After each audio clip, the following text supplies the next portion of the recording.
சொல்றா. ஹாய். இது வந்து நம்ம வீடியோட ஃபர்ஸ்ட் வ்ளாக். நம்ம வீடியோட ஃபர்ஸ்ட் வ்ளாக் இது. ஸோ புதுப்பேட்டையில் சிட்டி ஸ்டார்னு ஒரு பைக் ஷோரூம் இருக்குது. இதுதான் அந்த ஷோரூம்.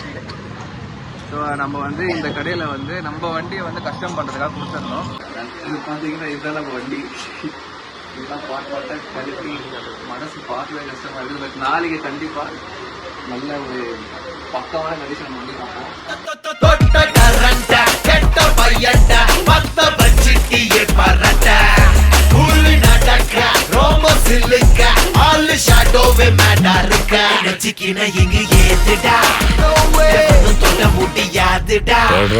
சுயம்பு சரித்திரம் பாருடா, சிரிக்கும் எரிமலை தானடா.